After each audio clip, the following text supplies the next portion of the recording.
writing as a liberal art.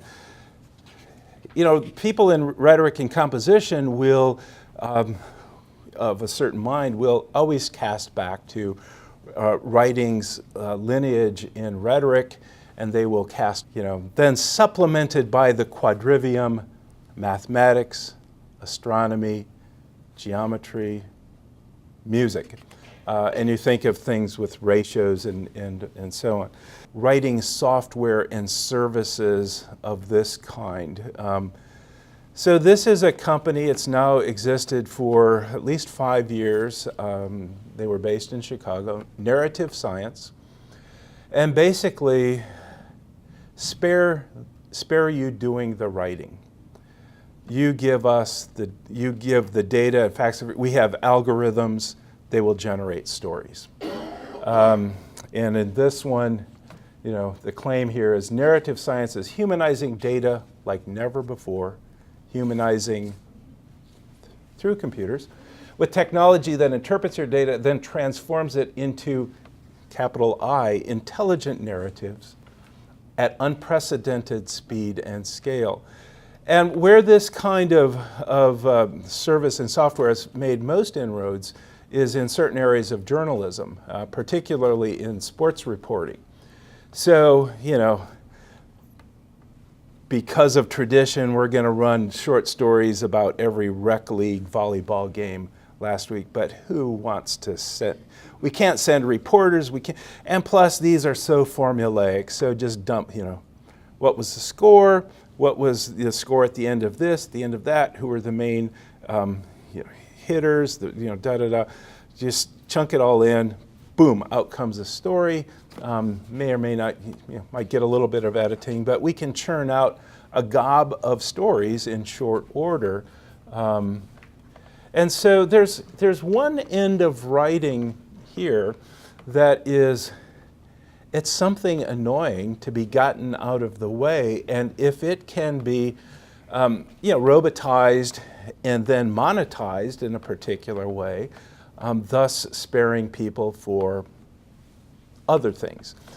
And I find this really interesting, and I've had some discussions with very smart colleagues who have wondered about, well, maybe since in terms of a writing process, revision and so on is where like the real action is, maybe if you just have machines generating first drafts, you get that annoying stuff out of the way, and they're looking at this as potentially supplementing writing.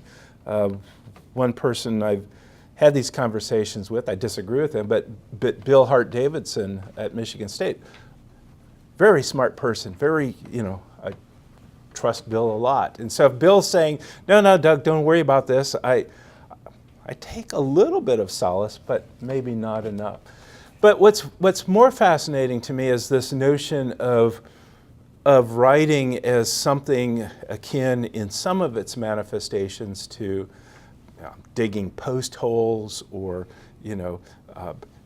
adding columns of numbers. That is, there's certain kinds of writing that just aren't worth doing, and with enough machine knowledge and artificial intelligence, we can get it out of the way. But let's imagine that happened. What would be occluded? So let me give you an indirect story of what I think would get occluded. So, the profound source of all knowledge and ideas, one of them at least, Facebook, obviously. This was in June. And I want to spend some time elaborating what was going on here, because I choose this as an example of what writing can do best and why it matters.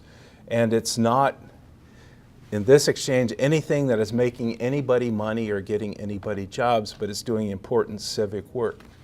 So I don't know how many of you might have followed this. The Chronicle of Higher Education reported it.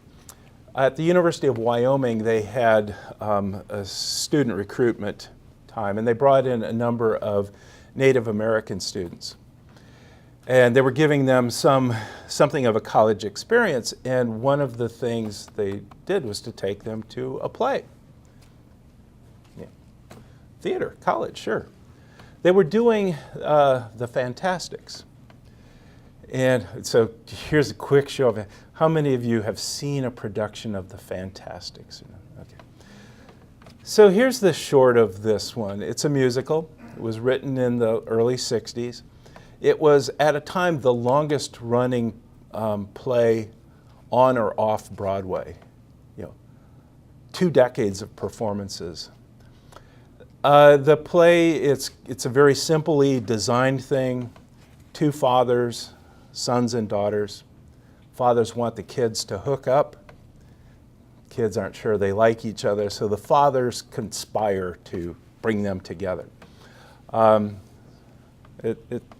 my mind, it's a charming play. It was also the first live theater I ever saw, so I have a soft spot. One of the points in their development was, we're going to arrange a kidnapping of the daughter, and then the son is going to rescue her, and that will create a bonding together. And there is a song, and so they hire this nefarious dark fellow, El Gallo, who hires a couple of hack actors to perform the abduction. Only the song is called the Rape Ballet, and the 2 hack actors dress up as stereotypical Native Americans with headdresses and so on. So here's the deal. You've got these kids at this performance, the University of Wyoming, break into the Rape Ballet performed by, the kids walk out.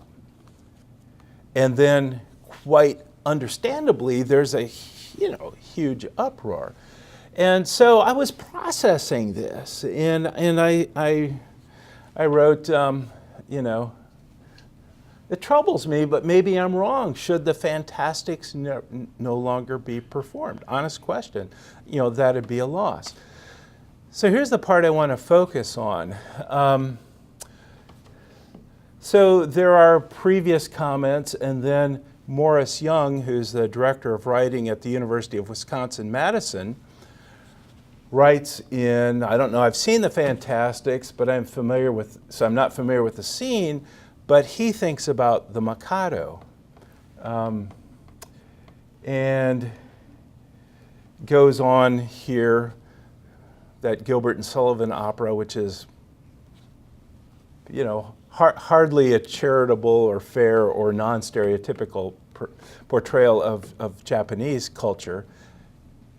And of course, they're lampooning British culture. So he raises this, and so I jump in, and so we're having this kind of somewhat, for Facebook, intellectual conversation. And then my daughter chimes in up at the top, and she copies several of her high school friends. You see, she had been in a high school production of the Fantasticks, and she had been the girl Louisa, and she's trying to remember how they handled the Rape Ballet, which has been sanitized as the Abduction Ballet in some performances. So on and on, we're going back and forth, and then a couple of people, you don't see these here, asked me, well, I don't, is there someplace I could see a performance of this? And so what's the second font of all knowledge? YouTube. So I find in 1982, Jerry Orbach, Law and Order Jerry Orbach, who had been, a Broadway star, had performed, and he had performed at the Emmy Awards the most famous song from that.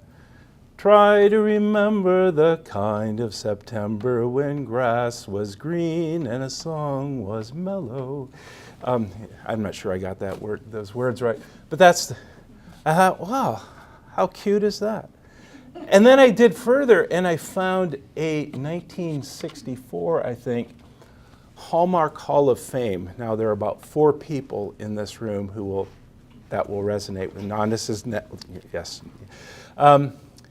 And Ricardo Montalban was El Gallo. And you can see this whole thing online, including with some commercials, which were very fascinating. So you see what's happening here. We've got a lot of layering going. It's going in two dimensions. It's going across people. My daughter, a colleague at the University of Wisconsin, it's going across time. This performance, this high school performance, the 1980s, and a third dimension, it's going with a number of issues. Enter a couple more and I'll spare you this too much more, but have faith, I've got a point here. So here is Randy Boehmer. Randy was a previous president of the National Council of Teachers of English. He's now the Dean of Education at North Texas. And Randy writes in and says, you know, I was in this show in high school, and you know, here's what I'm thinking. And he mentions that NPR has covered this issue recently, and the problematics of staging. So he introduces a source. We go back and forth, and then finally the last one here, I could keep going, but you've got the point, is my stepdaughter, Paige. Paige, interesting pregnant ellipsis. I don't remember the production Monica was in. I don't know the musical very well. But even as a 28-year-old journalist who reads a lot, I was pretty taken aback listening to that song from the NPR story. And she goes on to talk. And Paige is a producer for NPR in Washington. So, you know, none of these people are slouches. We're wrestling with, can you perform the Fantasticks as it was written in this day and age? Now, here's the point of this. I think there is a lot of important intellectual and social and civic work happening in this, and it's all occasioned by writing. And you know, you might say, well, this, how profound is it? Well, actually, I think it's very profound, but we're not, you know, taking it on head on as debate, you know, proposition, we shall not. It's happening, word I use advisedly, organically. It's folding in people's memories and experiences with other texts as they know them, with contemporary issues, with a live contemporary issue. At this time that it was happening, the stuff going on in Wyoming was still an important. This is the kind of thing I suggest we need in this culture at this time.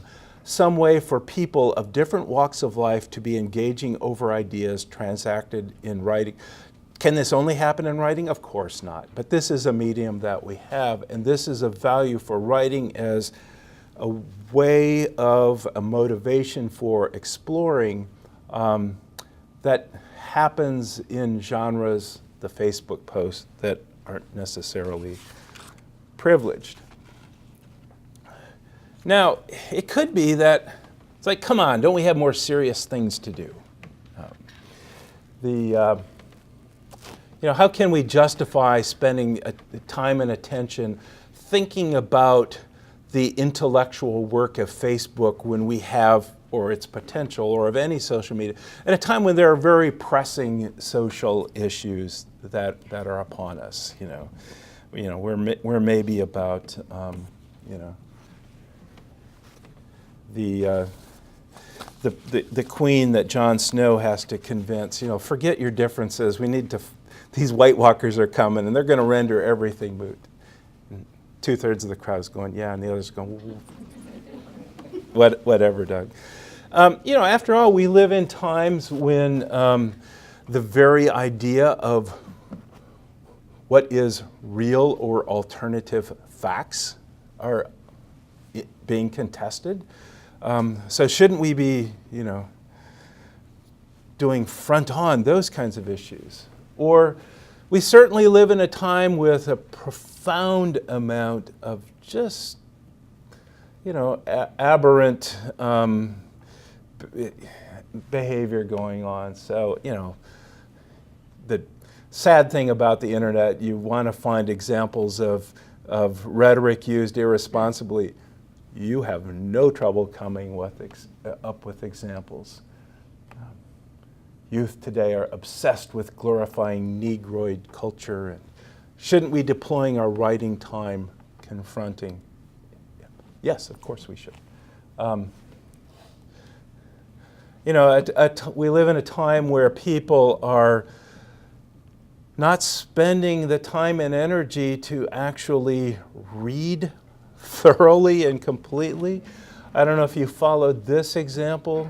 This is an art professor who published perfectly reasonable scholarly treatise saying, well, a lot of the statues that have come down to us through the ages as white marble were actually painted at one point.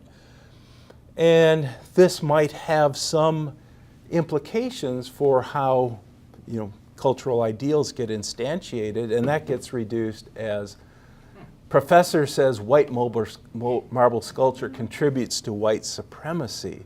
But she doesn't say at all. And she even, this is Sarah Bond, I never said this. Please read the piece in full. So, again, honestly, why dither with other things when there are these important issues at stake? I can spare you some more examples, so I'll just skip to this. When I muse about writing then as a liberal art, what I mean is writing that exists in its fullness as, yes, something you do for work, but also something you do because it's part of making you a better you and making the society in which you live a better society.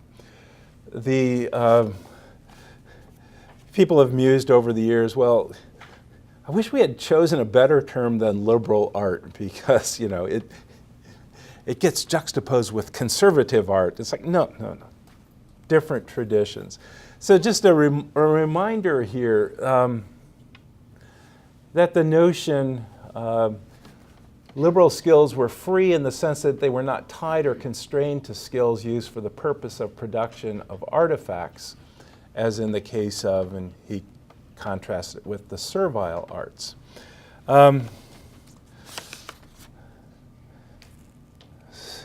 So another way of refining this a little bit, and again, this is maybe a little bit pedantic for the academic setting, but I think it's salient here.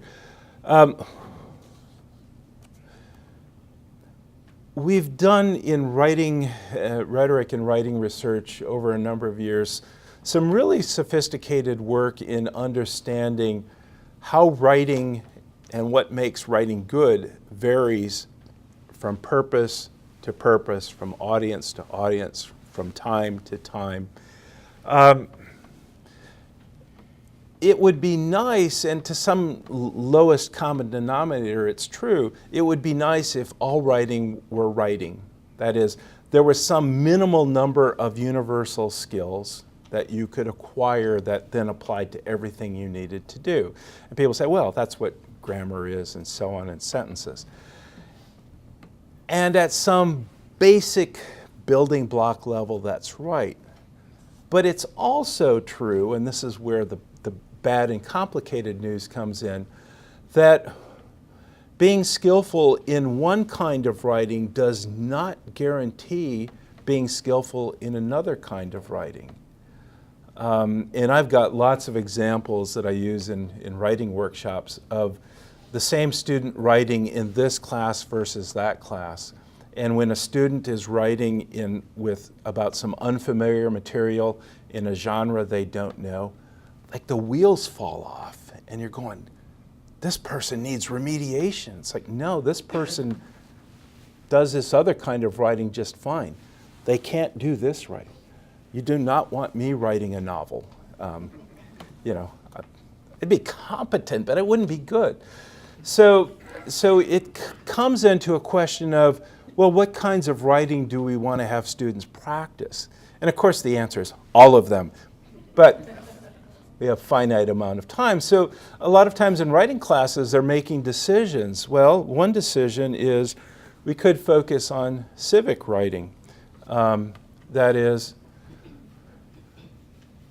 we live in a world of ideas where people have to persuade, make cases, determine policies. So we should be smart about it, and people should be effective readers and writers. And what are the genres in which that happens? Well, what are the public discourses? You know, certainly the editorials, the op-eds, but also social media. Also, you know, how do arguments get made today? One end of that, just by the way, on the handout, on the first page, this is a smart essay that many of you are probably familiar with. John Duffy, in being concerned about a world of, you know, alternative facts and fake news and so on, comes out with this fairly impassioned argument for a renewed ethical civic rhetoric. I've bracketed, but I'll just read the first sentence of the second paragraph. However, if we would construe writing and rhetoric as constructive arts, and if we would understand our work as the teaching of what Allen calls trustful talk among strangers, then we perhaps need another language and another form of rhetorical ethics. And I like that notion of writing and rhetoric as trustful talk among strangers. And I suggest that was what was going on in that Facebook strand that I had you look at. But of course, another way of thinking about writing is for vocational purposes. Heaven forbid, I would never say, oh, we should never worry. No, of course. But the kinds of writing that people need to do on the job are a different kind than they need to do in a Shakespeare class. And I love Shakespeare. And they're a kind that's different than in a political science class. But maybe one competition is for vocational workplace writing. What about personal or interpersonal? I mean, this is the core of the liberal arts. Development of self in society.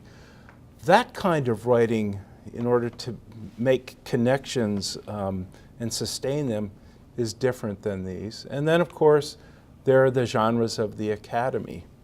Academic discourse. I'm going to skip a little bit here because I think it could be pedantic, but there are a few graduate students in here. I can talk with you later about what I see happening right now in the field, in the sort of wrestling between academic discourse and other kinds of discourse, and why I look at that with some trepidation. Writing only about ourselves and having our students write about our profession, I think has some limitations, but I'll spare the rest of you this part. Instead, let me work through another extended example. Again, as demonstration of the multiple ways of writing and why they matter. Herbert Howe was the first astronomer at the University of Denver. The University of Denver is a private school. It's about 153 years old now. It was formed as a seminary by John Evans, who also helped form Northwestern University, which is in Evanston, Illinois, and just outside of Denver there is Mount Evans. So anyway, big deal, but he started early on thinking, well, and Denver became a state, it's the Centennial State in 1876. So not too long after that, we need to have a university. So Howe was the astronomer, and his archives are in the university's library, and they're fascinating. So you see a lot of this kind of thing. There's no texting, there's no Facebook in 1918. But when you're Edwin Frost, a noted astronomer, and you're up in Green River, Wyoming, and you say, dang, something cool is happening with Barnard's star and the area around it. You send a telegraph at 11 at night. I love this. Please get Nipwanter to observe Barnard's nova, and so on. And the handwritten note, it was delivered at 2:38 a.m. by telephone to, I'm sure Mrs. Howe was just thrilled to get that call. And I want to know who Nipwantler was, you know, some lackey. Go out and, so anyway, so you see some of this correspondence. And you see some of this correspondence. I like this. Friend Howe. This is whoever, I don't have the second page, Cincinnati Observatory, but it's Mount Lookout, which is Lookout Mountain, which is in the Front Range above Denver. So I'm most happy to furnish you the following observation of, I can't read, somebody's comet. Numbers. Transmitting data. And then I figured out this is the Great Comet of 1882. So this is professional discourse. Do this. Here's some facts. Here's some information. Academic. When you read through this correspondence, you see some other. What a poignant letter this is. He's asked for some information. He says, the reply to your letter has been greatly delayed by the long illness and death of our little boy. Now, replying to your question, but think of that exchange of it's still professional. I'm going to give some personal information here.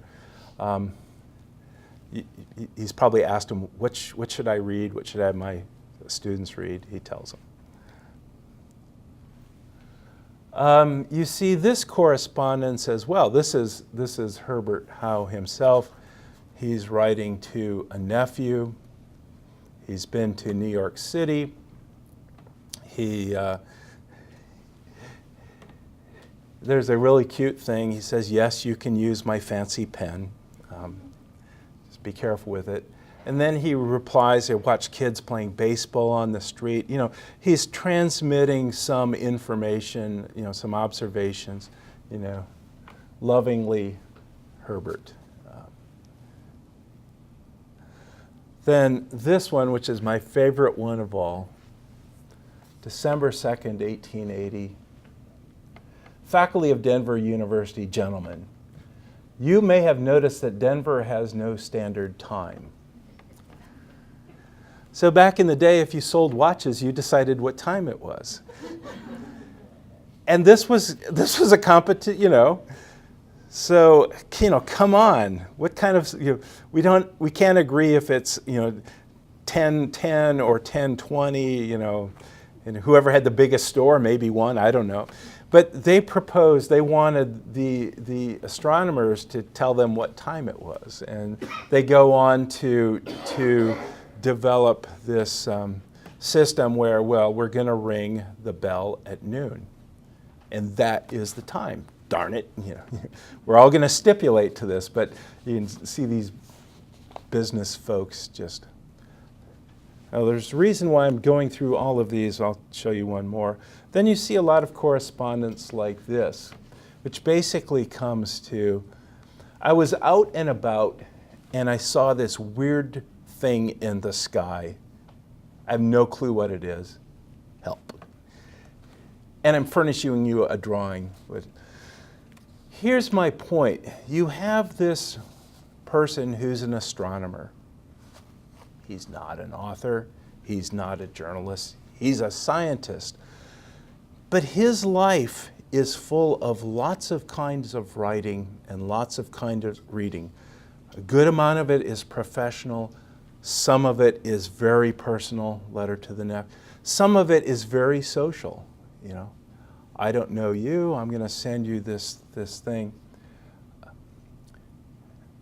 One of the things Howe was charged to do was to raise money to build an observatory. which he did. And I would suggest that his answering letters like this one, or being known in Denver as the person to get letters, went much further toward getting those funds raised than anything that he could. He was sustaining these social connections through writing. My last favorite one, just in honor of the recent eclipse. So Denver was, in 1918, in the zone of totality. It was one of the biggest, maybe the biggest city. I just write this line: to drop my tear into your bucket, that the waters which are above firmament should have drowned your long and this is a sympathy card out of the blue, scrolled on this little. My point is to think of this person or any person as writing only in one dimension for one purpose is to miss the larger totality of what it means to be this kind of writer. And I would suggest that this is the kind of vision, fast forwarding 100 years, that we ought to imagine our students entering in, or our society practicing. Not just only writing, dashed off diatribes in social media about that jerk who, but also this kind of relationship building, professional, personal, civic, vocational, all at the same time.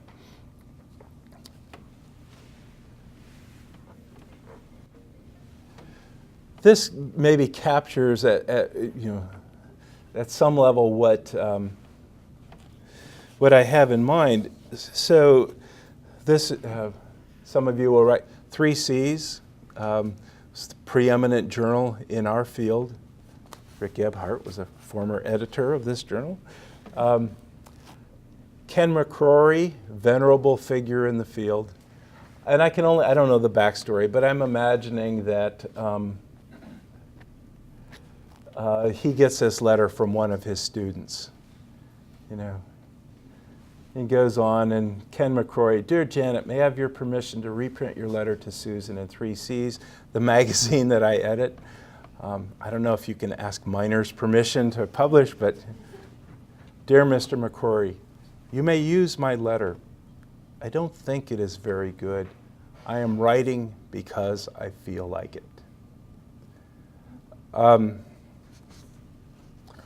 Why wouldn't we want to inculcate some spot of writing for people because they feel like it?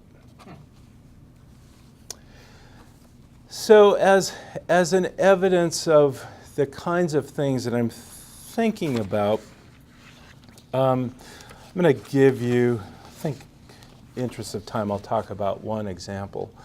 I've given you in the long handout a couple of things. On page 12,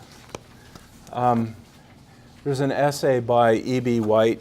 I'm not going to have you look at it. Let me just give you the... So it seems like one of these loopy, digressive, I'm on vacation in the Florida Keys. This is what day-to-day life is. Kind of, oh, this is fun.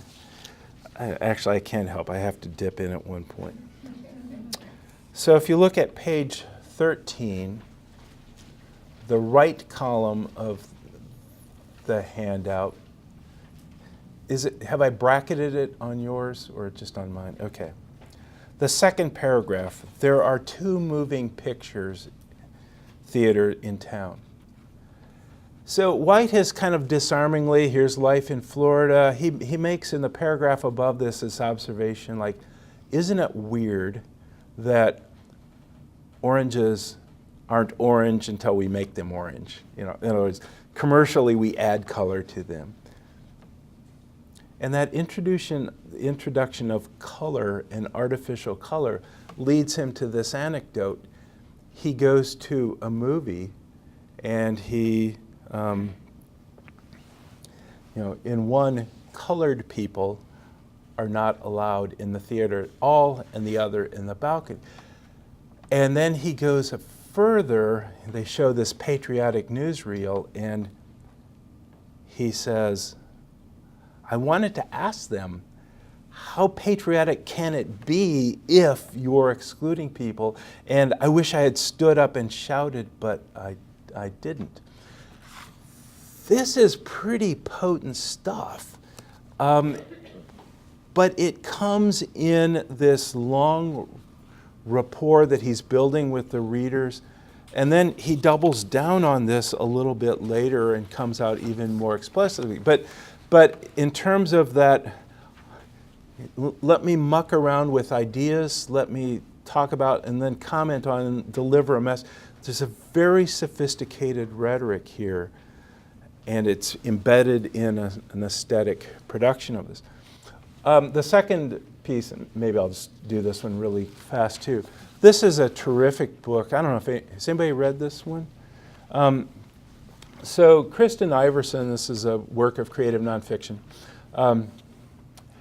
She grew up in Arvada, Colorado, which is a suburb more or less of Denver, right at the foothills. In fact, Arvada would sit right now about under the word body in the title, as you can see. Just outside of Arvada, before you get into the foothills, the U.S. military built the factory that made all of the plutonium triggers for the entire nuclear arsenal from about the 50s until the 80s. So full body burden refers to the amount of radiation load you can take on before you get sick. And plutonium is not a fun thing to deal with. So when they built this plant, they had these misguided notions about what prevailing winds would be. Well, I don't know what they were thinking, that it wouldn't come down off the mountains, and west to east kind of seems like a normal thing. But no, they didn't. So they built all around it, and then there were lots of accidents with plutonium releases and so on. So this could seem, if you were wanting to write this, you could just write it as a screed. Damn government. She doesn't do that. So if you look at page 15, you can see what's going on in this book. And I've just really dumped you in the middle. Read believe me, this is a very readable book. You'll enjoy it. You can see at the top of that page 15, you're in the middle of a scene. Are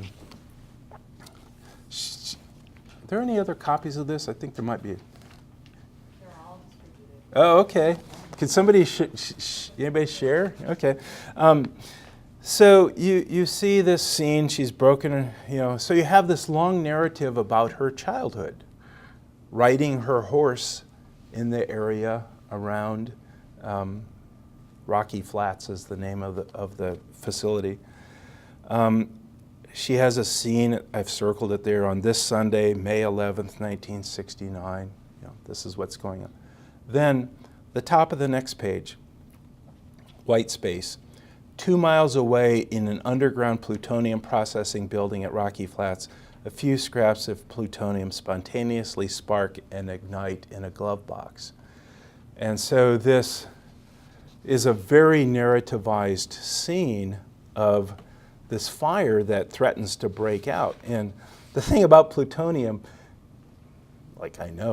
apparently you don't just spray water on it because it does bad things. It's like crossing the streams in Ghostbusters, what would happen? Bad.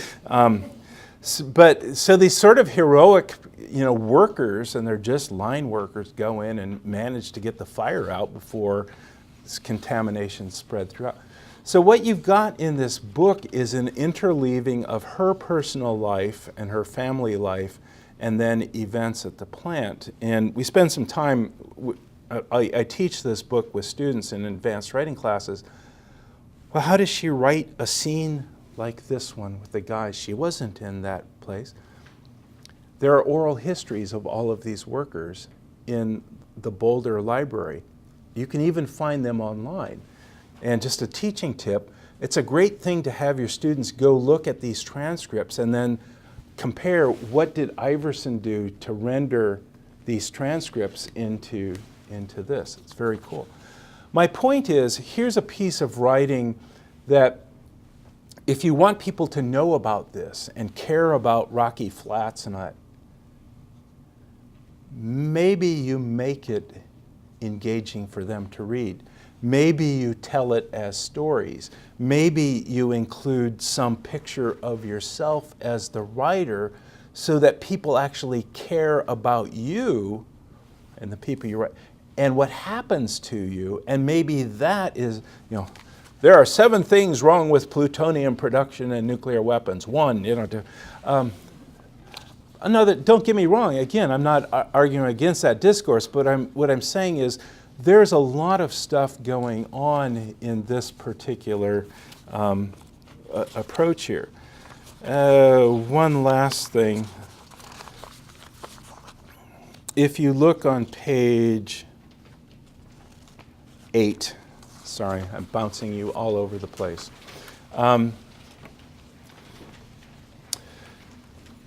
So this is Carrie, not her real name, a student of mine, first-year student at the University of Denver, and I had them read parts of Full Body Burden, in doing some writing, and so the assignment you can see at the top.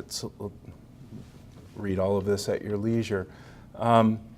Let's try to do something that she's doing. Let's take some personal experience you have and interweave it with some public event. And all of the students were able to do this. I had to work with them a little bit. Oh, my life's not... You'll be fine, trust me. So you can see an example here. This student is writing, she grew up in California near the Jet Propulsion Laboratory, and what were water pollution problems as a result. And if you had the whole thing, you would see that she goes back and forth between moving to California from Minnesota, to facts about the JPL, to living, and it's back and forth. Now here's the thing. I probably could have said, write a report or argument about the Jet Propulsion Laboratory, and Carrie's a good student, she would have done fine. Asking her to weave her own story into it created a whole lot more pull into the writing project, and I know to a person they dug a lot deeper in doing the research. There's a lot of thinking and so on that's gone on. But it was because they were being asked to create an artifact that mattered to them as much or more as it mattered to me as the teacher who assigned it. Yeah, I'll just go. I guess the thing that we have to, the thing I'm suggesting is there are kinds of writing that matter for the way they're crafted, for their development. We certainly live in an age where too long didn't read predominates. But if E.B. White, instead of writing On a Florida Key, had written racism is bad, or if Kristen Iverson had written careless plutonium weapons production is bad, okay, we can read that really fast. How compelling is it? How does it matter? How does it change the way we look? So what can we do to counter this? I'll move really quickly here. I'm drawn, as I am many times, to George Orwell's work, his very compelling essay, Why I Write. Many of you might have read it. It used to be one of these things that was anthologized forever, and now it's like, Orwell's old, but still important. he writes in the bolded, he ultimately says, because he has political concerns. He says, I write it because there is some lie that I want to expose, some fact to which I want to draw attention, and my initial concern is to get a hearing. But I also could not do the work of writing a book or even a long magazine article if it were not also an aesthetic experience. And I would suggest that the reason we read Orwell, it's not just the pull for him as a writer, it's the push for us as readers, because there's some aesthetic experience. World Enough in Time, imagine smart things about those two slides. A couple of quick observations toward the end. So as we think about the roles of writing in our culture and in the academy, yes, of course, it is a skill. Yes, we ought to be attentive to what are the kinds of writing that our graduates need to practice that will serve them well in a job. I will not be the all haiku all the time. So yes, it's important, but we also, I still think, even at this late age, have to think about the civic proposition of why students go to college. We have to think about what we imagine them to do as our best citizens, not only as our best co-workers. We have to, in that civic realm, really think seriously and honestly about how people are persuaded today. And I would suggest that there's a strong dimension of the narrative, of the aesthetic, of the experiential, of the I'm going to try to understand where you're coming from and reflect it back to you. And it's not just all logic and facts.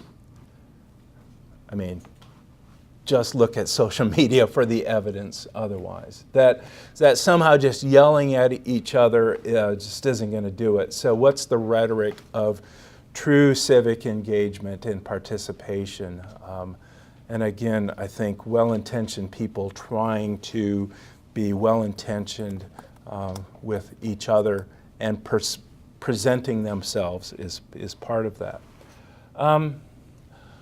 I do think there's an element of writing as personal and social.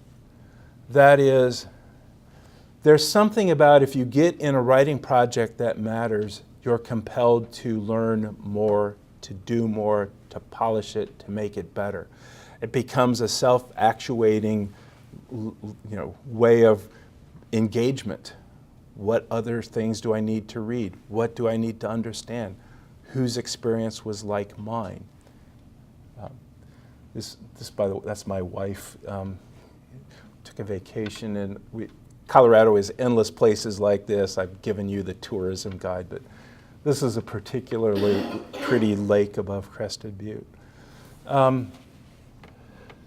We have to think of writing as a way to connect, to explore, to contemplate. You have to think of ways that writing can be a craft. We have to think of the spots of writing in our lives that might be artisanal. I mean, I can go buy Kraft cheese plenty cheaply, but every now and then I want to buy this, God forbid, $16 a pound stuff. Not often, not every piece of cheese, or I would go bankrupt, has to be that. But similarly, I would say that we have to think of the ways that certain kinds of writing fulfill an artisanal need. And maybe, just maybe, I'll agree that narrative science can turn all sorts of dreck into stuff that's not important. But what's the kind of writing that matters that I need to make a spot for? I think writing, it's not only, I won't argue with anybody that's the best, but it's certainly one way of creating some desire to explore and render our world, to extend ourselves a little bit, to see what other writers have done. That's good, right? Isn't that something we want colleges to do? So anyway, I thank you very much for indulging me. I think we're right at the end of time. I'm happy to answer questions, but I also know if people have places they need to go, they should just go. But thank you very much. Yeah. I'm curious about, charming and persuasive presentation. I'm sure it resonated with people in this room, in this department. This is the congregation, yes. Exactly. So my question is, how much support do you feel you get in other areas of the faculty? I understand you went to Denver and faculty members said things like, oh, my students can't write a decent sentence. Uh-huh. And you questioned that. And I wonder, did they say that to feel smug and superior? Yeah. Or were they looking to you to provide something they weren't getting? And how do they feel about you and your program now? Yeah, yeah. Well, it was interesting. Actually, I heard that very thing. So the question was, well, okay, so this is a more or less friendly crowd. We're going to be sympathetic, but what about your colleagues at Denver, or imagine our colleagues anywhere? This looks kind of skeptical, especially if they have a fear that, belief that their students aren't writing very well. And you had posited, my students can't even write a single decent sentence. I actually heard that one enough times when I came to DU that I said, okay, the heck with it. I assembled a corpus of 800,000 student words, all culled from portfolios across campus. And we went through and analyzed every sentence. And we found that 97% of the sentences were perfectly fine. Now, part of it, and that was not to just like shut up, but it was like, you're not satisfied with students writing.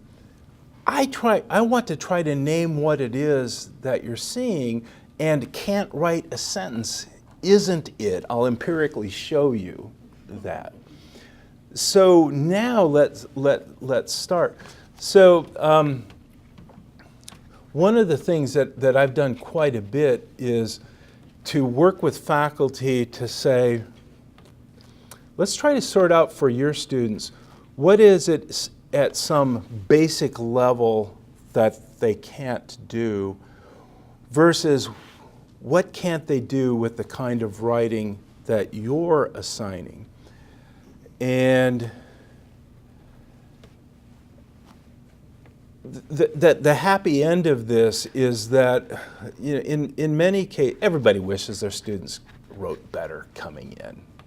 That they had been dipped like Achilles into the waters of writing inoculation, and none of them have, or at least only their heel got dipped in. The rest of their body was, but then we could do some more productive things like, okay, here's a genre or a type of thing that you're asking students to do that they actually need coaching on doing, and guess what?